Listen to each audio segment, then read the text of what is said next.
Hi guys, welcome back to my channel. So I'm going to do a Q&A and I'm going to pump out as many questions as I can. I had loads come through. I'm sorry if I don't get to them. If I haven't answered a specific question of yours that you may have sent in, just have a look through my other vlogs and my previous Q&As and I may have answered the question more than once, hence why I'm not repeating myself now. So I'm going to get straight into it, so it's not a half an hour vlog like they usually are. But with my skincare, I had a lot of questions. I have naturally oily skin, so the answer to keeping my skin fresh and clean is just washing it.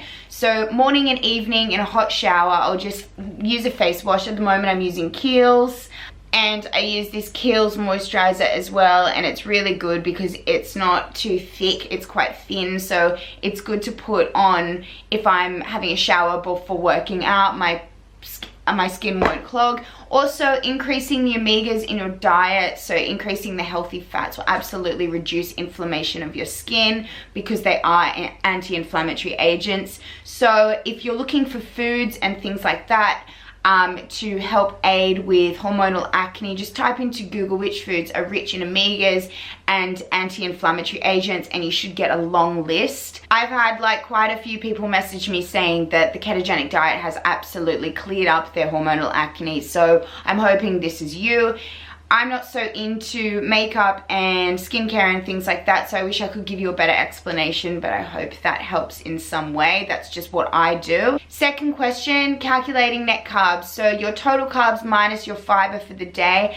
Aim for around 20 to 30 in total carbs, I would say, and then be pleasantly surprised at the end of the day when you've got quite a few carbs left over when it's dinner time. If you are going under your carb count, just make sure you are making it up with fat, so you are supplementing in some way, because otherwise you're just under eating and calorie restricting is not sustainable. Third question, nuts and how do you reduce the quantity? I only pack the amount that I intend on eating because it is so dangerous. I've absolutely been guilty of eating an entire 500 gram macadamia packet, and that is a lot of calories. They are really calorie dense. They are really fat dense as well, so they are good, but they do add up in carbs and calories, so just be really mindful of that. Next question, would I recommend a low carb diet if keto isn't sustainable for somebody's lifestyle? Absolutely.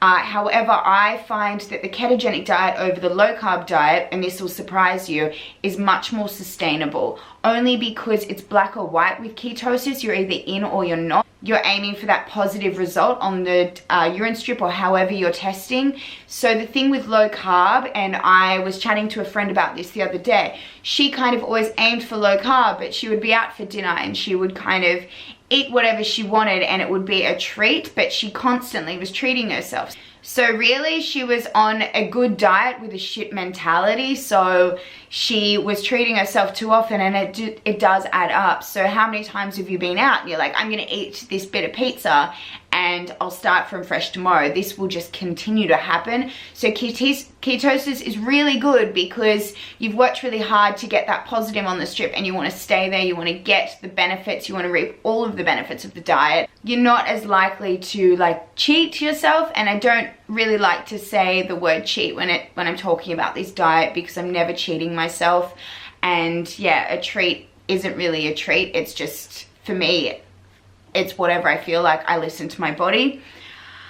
I did have a really interesting chat with Dr. Christopherson, and I filmed that vlog if you want to go back a few vlogs, and he had a patient who throughout the week was in ketosis and following a ketogenic diet, and on the weekend, on a Saturday night, he ate a pizza with his kid, and that was his way of cycling the carbs. And I think this was probably much more sustainable for him.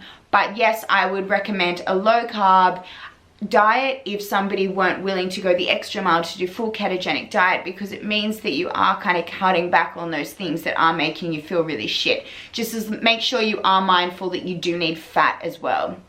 Next question, and I get this a lot because people are really confused.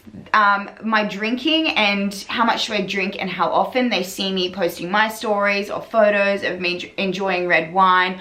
I try and keep my social life quite active, which means drinking, and I do love to drink. So my drinks of choice, I try and stick to spirits when I am out and they are available. So my go-to is gin and soda. I don't have lemon and lime. Won't make too much of a difference if you are calculating your carb content and you really love the lemon and lime. But if you're having like 4+ drinks, the lemon and lime adds up, and they're just carbs that I can do without. I just don't need them in my drinks. Red wine, I love. I try and go for red wines that are limited in preservatives, but like I don't really check that often. When you're first starting the diet and before you're adapted, I would say steer clear of wine altogether. And if you can, maybe even steer clear of alcohol, only because it can make you feel really shit when you're just trying to get your body in the fat burning phase. It is amazing though. Like the other evening I went out and I had a lot of wine, and just because I came home and my urine strips were sitting on the bench in the bathroom, I'm like, I'm gonna see if I'm still in ketosis. And I was just in, and this was after like a big night of drinking. And the next morning, if you are out, just get straight back into a fast if that's what you're doing, or just get back on the bandwagon and yeah, just start over, because it's kind of worth the night out. You want to maintain the social life, and you don't want to be that weird person on a diet who everybody thinks has an issue, because I've been there. Do I eat any kind of bread, like sprouted bread? No, and I don't miss it. Bread is a very obvious carb for me. It makes me feel shit. When I do have it, I get bloated, and yeah, I think another thing I will say with eating out, especially if you are in a situation where you're surrounded by carbs and you do want to just have a normal night of eating, I would suggest, if the option is there, go gluten-free, because the digestive issues that you will get from being on a ketogenic diet to back eating gluten, because your body is going to be completely confused and shocked, and that's when you'll get all kind of tummy issues. How did I train for a marathon? I did a full vlog on this a few vlogs back, so go back and listen to that. How do I get enough potassium, magnesium, iron, vitamin A, vitamin C? I eat a lot of vegetables, leafy greens, cruciferous vegetables. I really get stuck on saying that. And if you're smart about it and you do your research, you can kind of figure out how to get as many of the micronutrients from these foods as possible without eating large amounts of them. Iron, for example, so with your leafy greens, if you're cooking the iron, your body is going to easily absorb it. Also, if you accompany it with vitamin A, I think the iron will also much easily absorb the iron. Helen also told me a tip: if you cook in a cast iron pan, apparently the iron in the pan will absorb into your food, which is really good. But if you are somebody who's prone to iron deficiency, or especially if you're vegan, ketogenic, and you are lacking iron sources, you just do your research and get as much from any angle as you can. So believe these things and just do it and practice it all the time. The main vegetables that I eat, my favorites, are leafy greens, Brussels sprouts, cauliflower, broccoli, asparagus. Asparagus is really, really good for you. I try and incorporate this into every single one of my meals just because the vitamins are very rich. I have beans, and occasionally I'll have like things like peas and mung beans and things like that. Just log it all and see what you can have, and kind of find out the parameters of your body and how much you can have, the amounts and things like that that won't kick you out of ketosis. Are you doing an ebook? Once I'm qualified, I would love to do an ebook, but that's a little while away. I've still got 1.5 years until I'm a qualified nutritionist. Question: what do I actually do for work? Okay, so I am a qualified registered nurse. I'm still employed at the hospital in Sydney. However, only do the odd shift here or there just to maintain my skills and keep my registration up. I haven't worked in about a month, but at the moment I am commuting from Sydney to Newcastle once a week, where I work with a middle-aged man who was in a motorcycle accident, who's had a brain injury, and I do rehab stuff with him and just support work with him. It's really rewarding, and I love it, and it's worth the commute. So I'm doing that, and then for the rest of the week, I work in a gym called Peer Department in Potts Point, and I am studying my personal trainer's course, and they're really helping me with that, and yeah, doing a few other bits and pieces with the social media. I will be doing a run club which starts on the 16th of June if any of you are interested, and that will be 5 sessions a week, but contact me privately and I'll give you more information for that. But it's a really good gym. And of course, I would love to chat about the diet, or not even ketogenic specific, but just nutrition in general, because it is my passion. Next question, how do you getting fat in without upping your protein and carbs? I would suggest you increase your oils. If you are non-vegan, adding butter to things and cream. I don't like cream, but yeah, so if you're trying to get your fats in but you don't want to adjust any of the other numbers, then absolutely oils, just add them to everything. Coconut oil, olive oil, nut oils, things like that. Can you successfully get all of the fat you need from just avocado, nuts, eggs, and cheese? Look, yes, but your calorie goal is going to be incredibly high, so it depends what your goals are. If you're on this diet just for general well-being and health, which is pretty well what I am, you can absolutely just kind of follow that way of getting your fats in. However, if you are trying to lose weight, in an avocado, they are quite carb dense as well, whole avocado, so you have to be mindful of that, and quite high in calories, and nuts as well, very high in calories. So you just have to have everything in moderation. Yes, they are high in fat, but they're also high in protein and high in carbs and high in calories, so just be careful.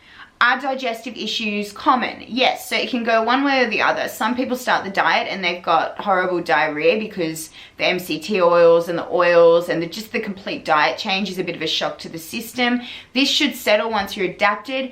And then the other end of the spectrum, people experience constipation. And what I would suggest is trying to get that fiber up, because people are limiting their vegetable intake because they're worried of going over their carbs. So they're focusing on processed meats and cheeses and things like that, and like oils and cream, which is fine if that's the way that you want to go, but it's not a way that I would promote. And they're missing their fiber. So fiber-rich foods are found in leafy greens and vegetables and your seeds as well. I eat a bit of like ground flaxseed, and that will often settle things.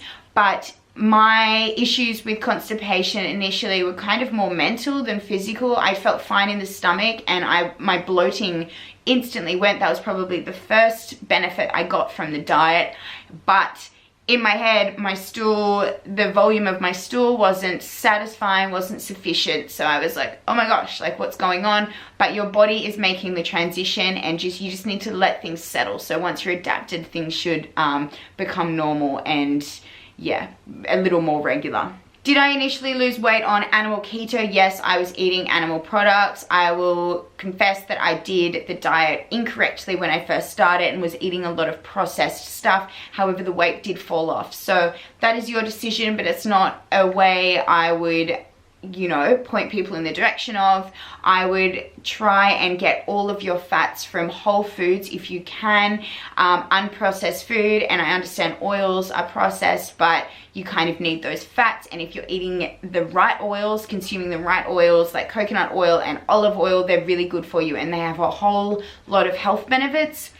Helen, however, lost her weight following the vegan ketogenic way of eating. For me, this isn't sustainable. I try and maintain an active social life, so eating out and things like that, being vegan and ketogenic is just not really an option for me. Next question, will I lose cellulite on this diet? Your body fat percentage should decrease, so therefore yes, you should lose cellulite, excess cellulite, but you need to accompany this with physical exercise and activity. Just keep moving, and yeah, things should absolutely improve for you, and you should get your goals. Just be mindful of your calorie goals as well if you're not losing weight. Which workouts do I do? Everything at the moment, but kind of more focused on HIIT workouts because I like doing those I like doing the classes at the gym. I do long distance runs because I'm mapping out this program, and rowing intervals as well, because we're doing a really exciting challenge coming up, but I'll share that with you later. I've kind of stopped working out to look a particular way to mold my body composition. For me, it's more mental health and just any other reason to weight loss or trying to look a particular way for other people's expectations. I train for me now, and I do what I enjoy, and it's all about my personal level of fitness and health. Like, I just like to feel good. Macro calculators and tracking apps. So MyFitnessPal, Chronometer, and your macros should be 5% carbohydrates. So you need to figure out your calorie goal, and that is totally goal specific. I can't tell you that, but you just need to kind of do your best in figuring it out. It's trial and error as well. If you find that you're not losing weight or you're not getting the results that you want within a few weeks of starting the diet, that's when you do need to play with your calorie goal, and it's often you need to put it down. But your macros should be 5% carbohydrates, 10 to 20% protein, and your fat should be anywhere between 70 and 85%. It just depends what works for you and what you find sustainable. Next question, reincorporating carbs, is it an option? You can cycle, absolutely, like I said, and Dr. Christopherson's with his patient who ate the pizza on a Saturday night and got straight back to it on Monday. It just depends what your goals are. For me, I love the feeling of all of the benefits of being on the ketogenic diet. So I don't want to fall out of ketosis because I don't feel great when I do. Regardless of how long it takes me to get back in, I do get back in quite quickly because I've been adapted for a while. I just don't like that feeling of lacking energy, and I like to, you know, live a very efficient life, and this is the way that I do it. But absolutely, if you find it a little bit more sustainable to cycle, then do it, for sure. Another thing I will say as well, if you're reincorporating carbohydrates into your diet, don't be surprised if the weight comes back on, because yeah, it was there on carbs before with the previous diet. So, but whatever works for you, whatever is sustainable, whatever works for your lifestyle, this diet is not for everybody, but you might be like me and it is everything for you. Does keto low carb work within a 3-meal daily limit? It doesn't matter how many meals you have in a day, just as long as you are hitting your macros and your calorie goal. So just make sure they are calculated properly. Thoughts on tofu, because it's highly processed. I love tofu, and I will eat it in substitution with meat, however, in moderation, because I do understand that soy can be quite bad for a number of things. How do I cure my sweet tooth late at night?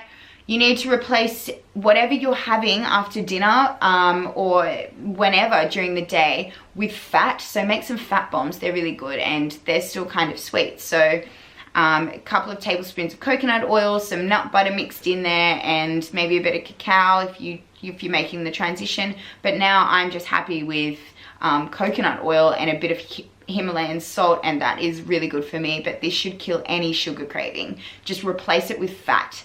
So my thoughts on stevia. I don't have it. I don't have a sweet tooth. My palate has completely changed. However, I know that there are people who follow a ketogenic diet and lifestyle, and they use stevia and it doesn't affect them at all.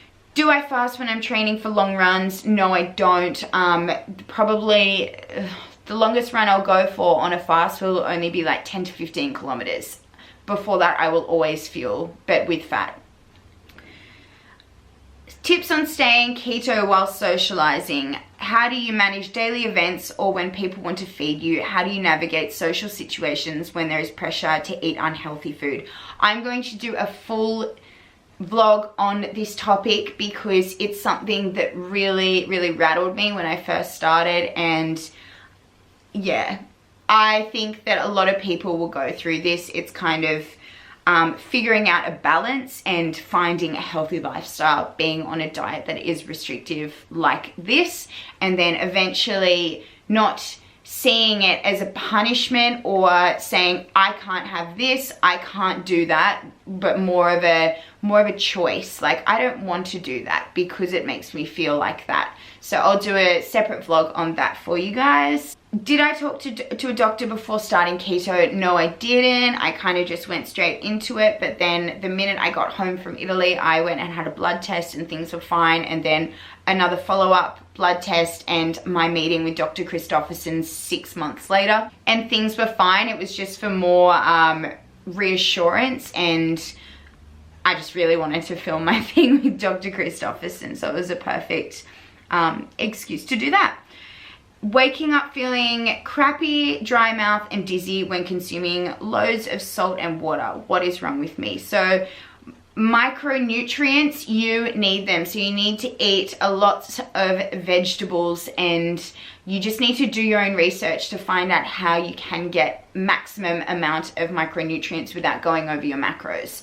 And I would say more water, more sodium, so not enough. So try and stick to the best kind of sodium. So pink rock Himalayan salt is really, really good, and drink a lot of water. So I'm talking like 4+ liters, and I don't care what people say about, you know, diluting things in your cells and you just weighing out everything. Drink lots of water.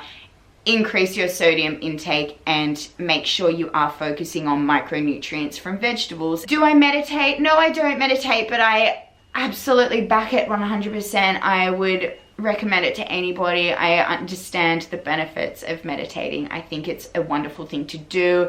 Naturally, I'm not a stressed, anxious person, so for me, and I know that this isn't the only reason to meditate. I know you don't have to be anxious and you don't have to be stressed to reap the benefits of meditation. However, for me, I just don't do it. But if at any point I felt like I needed to, I think I would be able to sit down and actually focus and do it.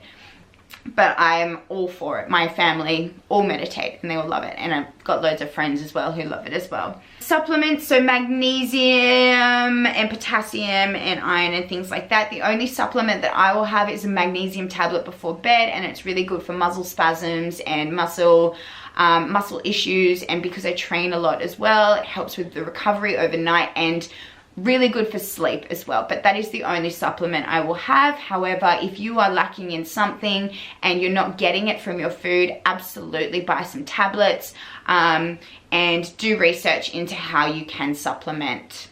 Thoughts on a low carb and a carnivore diet? I think that is incredibly unhealthy. You need vegetables, otherwise you are going to suffer from malnutrition, and that's very dangerous. Do I focus on food and meat and animal product quality? Yes, I try my best to, but obviously I can't be perfect at doing this, especially eating out and being in social situations. But I will always try and source ethically. I will always try and eat ethically sourced products, so grass-fed and organic. Do I buy organic vegetables? No, but I should.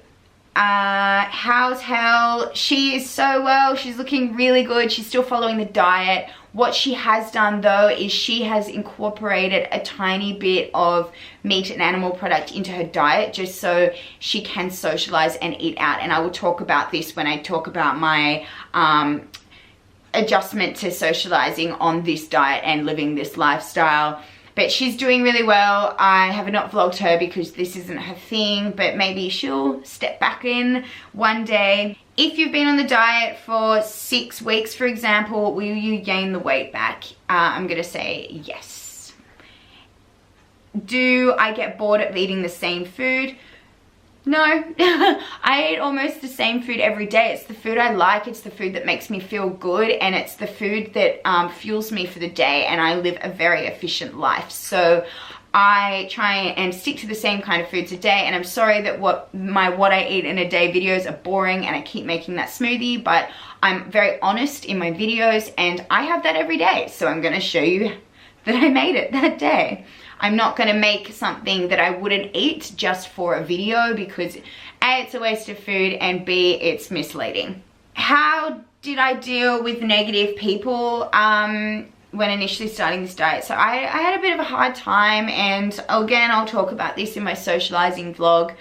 I ignore people now, and I get people who call me out on things and argue with what I'm saying, or try and make me look like an idiot or make me kind of feel like I don't know what I'm talking and make me feel insecure, especially when I posted that photo a while ago. Look, in hindsight, I kind of wish I didn't really react, and I wish I didn't feel the way I felt when I got all that nasty criticism. But again, the response was amazing. However, I've learned from that, and I am now backing myself more than ever. I'm a very confident person, and if you spark up a conversation with me about nutrition and you completely disagree with my beliefs and what I'm saying, then that's fine. I'm not there to argue. Just don't ask me about the diet that you know that I'm so passionate about and I'm following. So yeah, there are certain people who I just don't talk about the diet with, and like, it is a lifestyle thing for me, but I just try and keep my life as normal and possible. Like, I don't want this diet to take over my life, so it's not all I talk about. I do have normal conversations with my friends, and most of my friends are on carb diets. There are just a few who have kind of started on keto and they're loving it.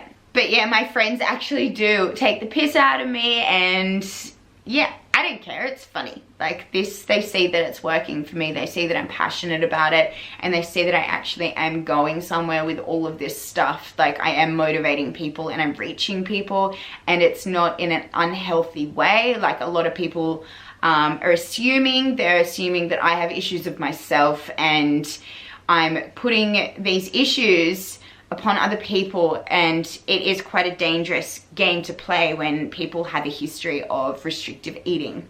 One piece of advice for those starting, what would it be? And I would say stick it out. Make sure you get to the adaptation phase and you reap all of the benefits, because it's so great, and once you feel them, I promise you're not going to want to go back. Yeah, I promise you, just stick it out, keep going, and you will know exactly what I'm talking about when you're there, and it'll change your life, I promise.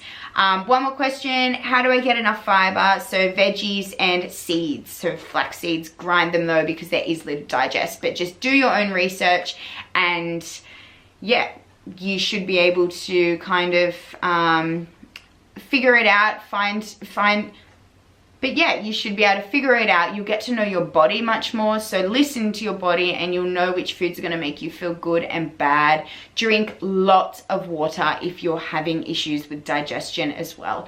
But I'm going to leave it at that. Thank you so much for watching. My next vlog will be trying to, you know, talk about the socializing aspect whilst living a ketogenic lifestyle, and I'm hoping this helps you. I had a few scares myself where I was like, I don't know if this is healthy. I don't know if this way of eating is dangerous. Is it mentally bad, unhealthy? So yeah, it should be interesting to kind of have a heart-to-heart and talk to you about that. But thanks so much for watching, and I'll see you next time.